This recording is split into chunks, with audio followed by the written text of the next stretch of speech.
নমস্কার, টিভি9 বাংলায় আপনাদের সকলকে স্বাগত। নিউজ এক্সপ্রেসে আপনাদের স্বাগত। আপনাদের সঙ্গে আমি মঞ্জিরা। শুরুতেই যে খবরে থাকবো আমরা নদিয়ায় নিয়ে যাব আপনাদের। 46-এর থেকেও 6 ভারী আজব অঙ্ক নদিয়ায়। রাজ্যে পালা বদলের পর দ্বিতীয় জেলা পরিষদ দখল বিজেপি। তৃণমূল আউট, এবার বিজেপির দখলে নদিয়া জেলা পরিষদ। 6 সদস্য নিয়েই নদিয়া জেলা পরিষদ দখল করল বিজেপি।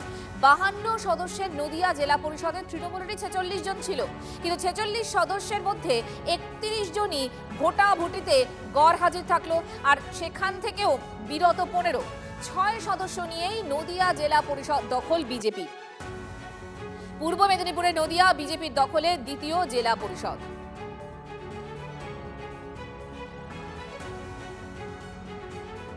তৃণমূলের সমর্থনে হয়নি। তৃণমূলের সমর্থনে এই জায়গায় তৃণমূল বলে কেউ ছিল না। এখানে আমরা প্রার্থী ছিল না এবং আমরা বিবেক ভোটে জিতেছি। তারা স্বচ্ছতার সাথে এগোতে চেয়েছে, তারাই আমাকে ভোট দিয়েছে। যে বিবেক ভোট আপনাকে যারা দিল, কি কেমিস্ট্রিতে বিবেক ভোট দিল, মানে তারা কেন আপনাকে ভোটটা দিল? তারা হয়তো বুঝতে পেরেছে তারা কাজকর্ম এবং স্বচ্ছতার সাথে করতে পারছিল না। আমরা স্বচ্ছতার সাথে এগোবো আগামী দিনগুলো। তৃণমূলের সদস্য নন? অবশ্যই তৃণমূলের সদস্য তারা। ভালো তৃণমূল খারাপ তৃণমূল জানি না, তারা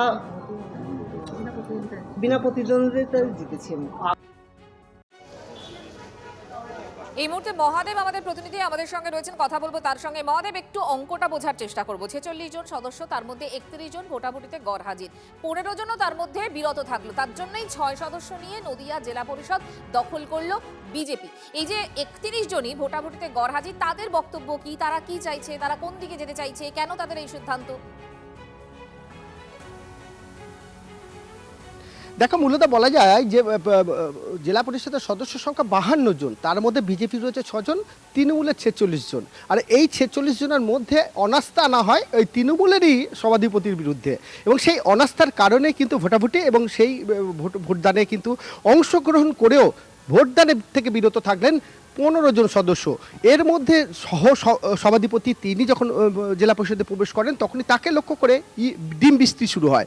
তিনি যেমন পালিয়ে যান কোনো রকমে। অন্যান্য যারা সদস্য রয়েছে তারা অনেকেই আর জেলা পরিষদের সামনে যাননি। যারা উপস্থিত হয়েছিলেন, অর্থাৎ 15 জন উপস্থিত হয়েছিলেন, অর্থাৎ এই 15 জন তৃণমূলের সদস্য এবং বিজেপির 6 জন সদস্য, মোট 21 জন সদস্য আজকে এই প্রক্রিয়ায় অংশগ্রহণ করেছিলেন। তার মধ্যে মানবিক বলা হচ্ছে বা বিবেক ভোট বলা হচ্ছে বা মানবিক সমর্থনের কথা বলা হচ্ছে বিজেপির পক্ষ থেকে। অর্থাৎ তারা ভোটদান থেকে বিরত থাকলেন, তারা সমর্থন করলেন বিজেপিকে মনে মনে, এবং যে কারণে বিজেপির 6 জন সদস্যর মধ্যেই একজন সভাধিপতি নির্বাচিত হয়ে গেলেন। অর্থাৎ আজকে বলা যেতে পারে যে নদিয়া জেলার আবারও জেলা পরিষদের পরিবর্তন ঘটল। একাধিক পঞ্চায়েতে যেমন পরিবর্তন ঘটছে, যেমন গেরুয়া আবির লক্ষ্য করা যাচ্ছে বিভিন্ন জায়গাতে, এক্ষেত্রেও তৃণমূলের থেকে হাতছাড়া হয়ে গেল নদিয়া জেলা পরিষদ। আর সেখান থেকে আজকে গেরুয়াময় হয়ে উঠল নদিয়ায় বিজেপির পরিষদ। ধন্যবাদ তোমাকে।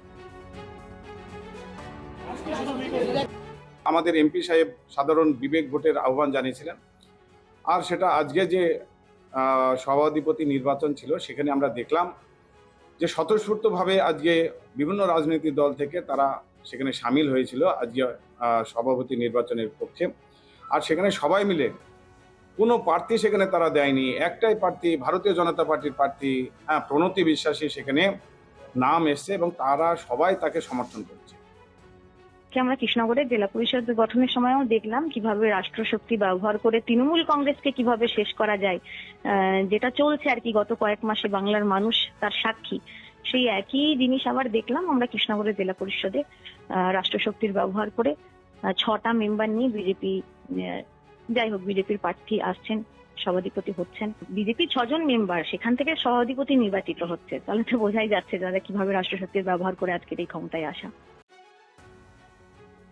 দীর্ঘদিন ধরে নদিয়া জেলা পরিষদ তৃণমূল চালিয়েছে এবং এত দুর্নীতি করেছে, এবং এখানকার যিনি সভানেত্রী তিনি এমন স্বৈরাচারী ভাবে তার দল পরিচালনা করেছেন যে আজকে তাদের ভেতরেই একটা অংশ যারা মানুষের উন্নয়নে হয়তো কাজ করতে চেয়েছিলেন কিন্তু তারা বঞ্চিত হয়েছিল। আজকে তাই পালাবদলের পরে যে 6 জন আমাদের জাতীয়তাবাদী রাষ্ট্রবাদী ভারতীয় জনতা পার্টির সদস্য ছিলেন তাদেরকে তারা আজকে মানবিক সমর্থন জানিয়েছেন।